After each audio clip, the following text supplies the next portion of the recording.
আকাশত চলিব কেৱল ভাৰতৰ ৰাজ। ভাৰতৰ পঞ্চম প্ৰজন্মৰ যুঁজাৰু জেটত ডাঙৰ আপডেট। ফাইটাৰ প্ৰগ্ৰেমক লৈ চৰকাৰৰ ডাঙৰ সিদ্ধান্ত। চীন পাকিস্তানৰ ভাবুকিৰ মাজতে ভাৰতৰ বিশাল প্ৰস্তুতি। এতিয়া বহুগুণে বৃদ্ধি পাব ভাৰতৰ শক্তি।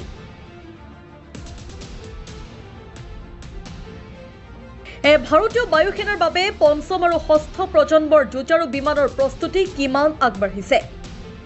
এই মুহূৰ্তত এইটো এটা ডাঙৰ প্ৰশ্ন হৈ পৰিছে।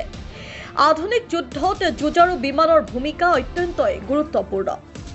আৰু সেইবাবেই সকলোৰে মনত এটা প্ৰশ্ন, ভাৰতে কেৱল পঞ্চম প্ৰজন্মৰ ফাইটাৰ জেটৰ বাবেই নহয়, ভৱিষ্যতৰ ষষ্ঠ প্ৰজন্মৰ বিমানৰ বাবেও কেনেকৈ প্ৰস্তুতি চলাইছে? ভাৰতে কোনবোৰ বিমানৰ ওপৰত কাম কৰি আছে আৰু ইয়াৰে কৌশল কি?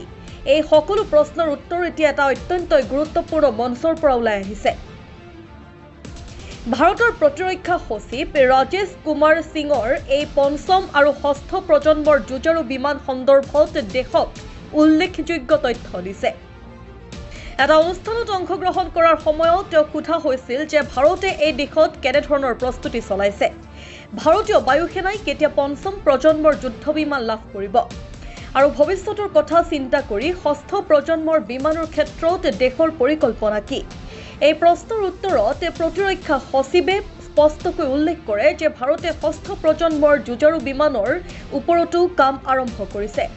তেওঁ কয় যে এনে বৃহৎ বিনিয়োগৰ প্ৰকল্প সম্পূৰ্ণৰূপে এককভাৱে আগবঢ়োৱা যথেষ্টই কঠিন আৰু সেইবাবে ভাৰতে অংশীদাৰিত্বৰ মডেল অনুসৰণ কৰাৰ পৰিকল্পনা কৰিছে। তেওঁ লগতে উল্লেখ কৰে যে ভাৰতে দুটা ডাঙৰ আন্তঃৰাষ্ট্ৰীয় অংশীদাৰৰ সৈতে আলোচনা চলাই আছে আৰু দুয়োটা কাৰ্যসূচীৰ ক্ষেত্ৰতেই নিজৰ আগ্ৰহ স্পষ্টভাৱে প্ৰকাশ কৰিছে। ভাৰতে এই অংশীদাৰিত্বসমূহৰ অংশ হ'বলৈ গুৰুত্ব সহকাৰে বিবেচনা কৰি আছে বুলি তেওঁ স্পষ্টকৈ জনায়। পঞ্চম প্ৰজন্মৰ যুঁজাৰু বিমান সন্দৰ্ভতো এটা অত্যন্ত গুৰুত্বপূৰ্ণ আপডেট প্ৰকাশ পাইছে।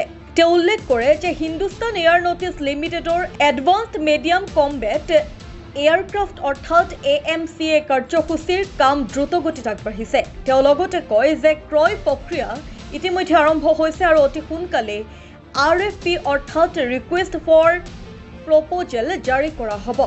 ইয়াৰ পিছতেই অধিগ্ৰহণ প্ৰক্ৰিয়া অধিক ত্বৰান্বিত হ'ব। ইয়াৰ পৰা স্পষ্টভাৱে বুজা যায় যে ভাৰতে নিজৰ থলুৱা পঞ্চম প্ৰজন্মৰ যুঁজাৰু সামৰ্থ্য দ্ৰুতগতিত শক্তিশালী কৰি আছে।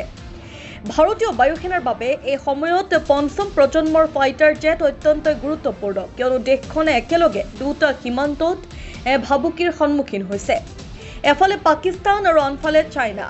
যি সময়ত চীনে পাকিস্তানক অত্যাধুনিক যুঁজাৰু বিমান আৰু উন্নত ক্ষেপণাস্ত্ৰ ব্যৱস্থা যোগান ধৰিবলৈ চেষ্টা কৰিছে, সেই সময়তে ভাৰতৰ বাবে নিজৰ সীমান্তৰ আকাশ সুৰক্ষা শক্তিশালী কৰাটো আৰু অধিক গুৰুত্বপূৰ্ণ হৈ পৰিছে।